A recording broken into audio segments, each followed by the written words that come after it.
দীঘা জগন্নাথ ধামের নাম পরিবর্তন করে দীঘা জগন্নাথ মন্দির করায় স্বাগত জানালেন দীঘা জগন্নাথ মন্দিরের ট্রাস্টের প্রধান পুরোহিত তথা ইসকন কলকাতা সহসভাপতি রাধা রমন দাস। মঙ্গলবার রাজ্যের মুখ্যমন্ত্রী শুভেন্দু অধিকারী দীঘা জগন্নাথ ধামের নাম আনুষ্ঠানিকভাবে পরিবর্তন করে দীঘা জগন্নাথ মন্দির করায় সিদ্ধান্তকে আন্তরিকভাবে স্বাগত জানিয়েছেন তিনি। সরকারি প্রকল্পের টাকার হিসেব চাইতে গিয়ে ধুন্ধুমার কাণ্ড মাটিগাড়ায় মঙ্গলবার। মাটিগাড়া 1 নম্বর গ্রাম পঞ্চায়েতের প্রধান কৃষ্ণ সরকারকে ঘিরে তীব্র বিক্ষোভ দেখালেন স্থানীয় বেশ কিছু বিজেপি কর্মী।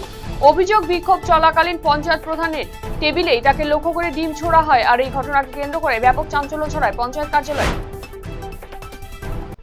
কেন্দ্রের প্রধানমন্ত্রী নরেন্দ্র মোদীর নেতৃত্বাধীন সরকারের সুশাসনের 12 বছর পূর্তি উপলক্ষে দেশজুড়ে বিভিন্ন কর্মসূচি পালন করছে বিজেপি। সেই কর্মসূচির অঙ্গ হিসেবে বুধবার রায়গঞ্জের কমলাবাড়ি 2 নম্বর অঞ্চলে বিশেষ জনসংযোগ এবং বৃক্ষরোপণ কর্মসূচির আয়োজন করা হয়। অনুষ্ঠানে উপস্থিত ছিলেন রায়গঞ্জের সাংসদ কার্তিক চন্দ্র পাল, রাজ্যের স্কুল শিক্ষা, দমকল এবং জরুরি পরিষেবা দপ্তরের প্রতিমন্ত্রী কৌশিক চৌধুরী, হিন্দাবাদের বিধায়ক হরিপদ বর্মন, বিজেপির জেলা সভাপতি নিমাই কবিরাজ সহ দলের অন্যান্য নেতাকর্মীরা। এদিন কর্মসূচির সূচনায় কমলাবাড়ি 2 নম্বর অঞ্চলে একটি মন্দিরে পুজো দেন দলীয় নেতৃত্ব এবং জনপ্রতিনিধিরা। সেখানে প্রধানমন্ত্রী নরেন্দ্র মোদীর সুস্বাস্থ্য এবং দীর্ঘায়ু কামনা করা হয়।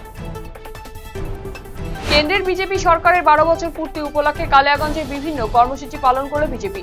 দেশের প্রধানমন্ত্রী সুস্বাস্থ্য এবং দীর্ঘায়ু কামনা করে ঐতিহ্যবাহী বয়রাকালী মন্দিরে পুজো দিলেন গেরুয়া শিবিরের কর্মী সমর্থকেরা। বুধবার সকালে কালিয়াগঞ্জ শহর মণ্ডল সভাপতি অপূর্ব রায়ের নেতৃত্বে বিশেষ পুজোর আয়োজন করা হয়। উপস্থিত ছিলেন ব্লকের আরও 3 মণ্ডলের সভাপতি এবং অন্যান্য স্থানীয় নেতৃত্ব।